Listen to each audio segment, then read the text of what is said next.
Bi, lu punya kenalan janda nggak? Perawan juga nggak apa-apa sih. Kalau ada yang siap nikah minggu ini, Bi. Ya, buru-buru amat Tuan Rungkat. Penyakit orang banyak duit gini nih. Kalau nggak urusan perut, ya di bawah perut. Ngelunjak lo. Ingat lu lagi ngomong sama siapa? Bercanda Tuan Rungkat. Gua serius ini, Bi. Kalau malam ini dapet, besok langsung gua DP-in dah. Buset Tuan Rungkat, nyari jodoh apa nyari mesin cuci sih? Malam ini di DP, besoknya langsung dipakai. Lu, Bi, gua minta tolong ini sama lu. Kalau ada kenalin ya. Ya udah, iya. Tapi nggak apa-apa ya, nggak harus cantik. Yang penting ada napasnya. Ya, asal napas aja lu. Ntar orang gila lu bawa ke sini. Tolong si Robi. Ya udah, siap Tuan Rungkat. BTW, ada komisinya nggak nih? Mata duitan lu. Kerja belum apa belum udah nanyain bayaran lu. Apalah arti semua uang untuk Tuan Rungkat? Katanya mau dicariin pendamping, gimana sih? Nggak boleh pelit lah. Ya udah, iya. Ntar gua kasih komisi. Nah, gitu dong. Oh iya, besok kita pindahan rumah ya. Nggak bawa barang-barang kok. Udah ada semua di rumah baru. Ya, paling pakaian gua doang di koper. Oke, siap Tuan Rungkat, laksanakan. Ya udah gitu aja ya. Gua ngantuk. Setelah sambungan telepon itu ditutup dengan nada tegas khas seorang bos, Robi langsung tertegun sejenak sebelum akhirnya tertawa lepas di depan kedua sahabatnya. Robi saat di gardu mengobrol santai sambil bercanda kepada Dot dan Kona pada malam itu, membagikan tugas rahasia dari sang CO yang seketika membuat suasana gardu menjadi heboh bukan main. Dot yang sedang asyik memetik gitar langsung menghentikan jemarinya, sementara Kona hampir saja tersedak kopi karena menganggap perintah mencarikan istri dalam waktu 7 hari adalah misi paling kocak sekaligus mustahil yang pernah mereka dengar. Namun, karena ini adalah perintah langsung dari orang paling kaya di desa saat ini, mereka bertiga langsung memasang posisi tegak dan bersiap untuk menyusun strategi perburuan jodoh dengan semangat yang membara layaknya mak comblang profesional. Mereka malam itu ngegosip siapa ya kira-kira yang pas untuk Pak Rungkat agar masa tuanya tidak lagi kesepian di rumah besar peninggalan Belanda yang baru dibelinya.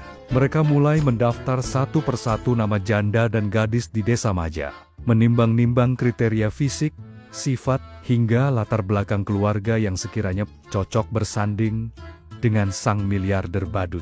Gosip malam itu berjalan dengan sangat seru dan penuh gelak tawa, di mana setiap nama yang diusulkan langsung didebat habis-habisan karena dianggap kurang memenuhi standar atau terlalu muda untuk mendampingi pria tua yang kini hobi memakai jas necis tersebut. Robi mengingatkan teman-temannya bahwa standar pemilihan kali ini jelas sudah berubah total dan tidak bisa disamakan dengan masa lalu saat bosnya masih mengemis koin di lampu merah sambil menyalutkan rokoknya. Robi berujar dengan nada pamer yang menggelitik bahwa Pak Rungkat kan udah kaya sekarang.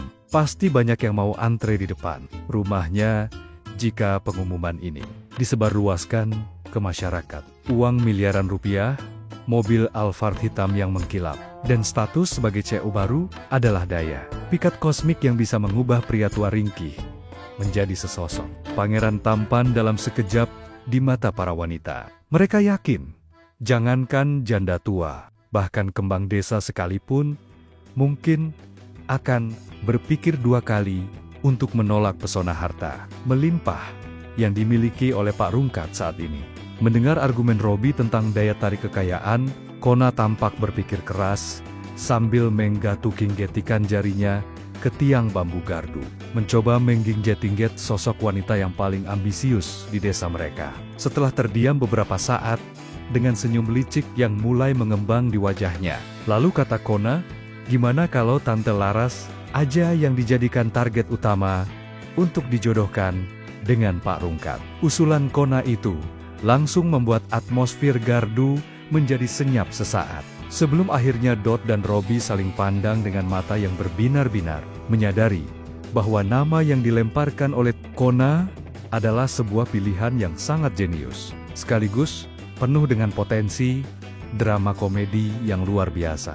Mendengar nama janda modis, pemilik warung kelontong itu disebut, jawab Dot dan Robi. Setuju dia kan mata duitan, pasti mau sama Pak Rungkat, meskipun sudah tua bangka dan memiliki selera humor yang garing. Tante Laras memang sudah terkenal di seantero desa Maja sebagai wanita paruh baya yang selalu memuja kemewahan dan kerap memandang pria hanya dari isi dompetnya saja.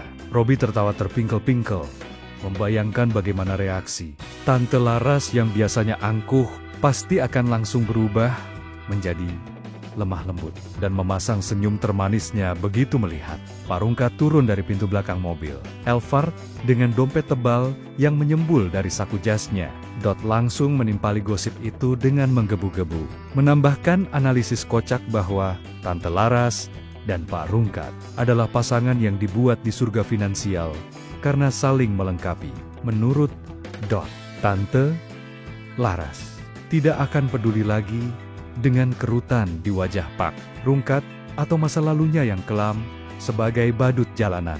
Asalkan setiap bulan ia diberi jatah belanja, kosmetik bermerek, dan emas batangan yang berkilau.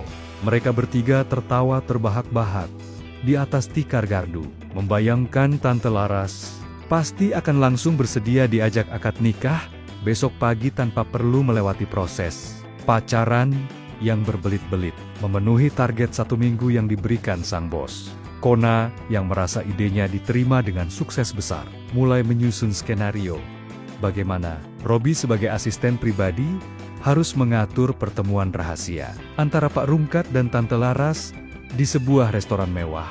Mereka bertiga dengan kocak memperagakan bagaimana jalannya kencan pertama nanti, di mana Pak Rungkat akan memamerkan kekayaannya dan Tante Laras akan sibuk mengedipkan mata kegirangan melihat kemewahan tersebut. Gosip malam itu benar-benar menjadi hiburan paling segar bagi geng 4G yang kini sudah mulai dewasa, menunjukkan bahwa meskipun status sosial mereka telah naik, kebersamaan di gardu tua dengan obrolan konyol seperti ini tidak akan pernah bisa digantikan oleh apapun.